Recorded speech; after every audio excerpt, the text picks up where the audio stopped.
ഇന്ന് രാവിലെ വീഡിയോ ഇടാൻ പ്രത്യേകിച്ച് കണ്ടൻ്റൊന്നും ഇല്ല കേട്ടോ. അപ്പോൾ പിന്നെ നമ്മുടെ ദേശീയ ഭക്ഷണം കഴിക്കണതിൻ്റെ ഇടയിൽ നമ്മുടെ ദേശീയ ഭക്ഷണം എന്താ? പുട്ട്. ഞാനിവിടെ മിക്കപ്പോഴും പുട്ട് തന്നെയാണ്.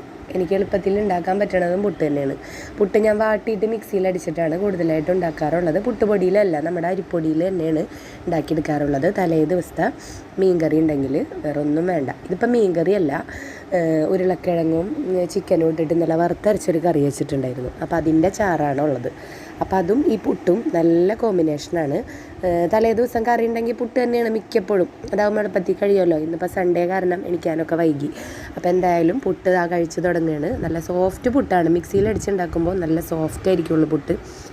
ഇതൊന്നും ഒരു കണ്ടൻറ് ഇല്ലാതായപ്പോൾ ഞാൻ ഇട്ടതാണ്. എന്തിടും എന്ന് വിചാരിച്ചപ്പോൾ. അപ്പോൾ വീഡിയോ ഇഷ്ടപ്പെട്ടാൽ ലൈക്ക് ചെയ്യണേ. വീഡിയോ ഇഷ്ടപ്പെട്ടില്ലെങ്കിലും നിങ്ങളൊന്ന് ലൈക്ക് ചെയ്തൊന്ന് സപ്പോർട്ട് ചെയ്യണേ. നിങ്ങളുടെ സപ്പോർട്ട് ഉണ്ടെങ്കിൽ ഇനിയും പുതിയ വീഡിയോസ് ഇടാം.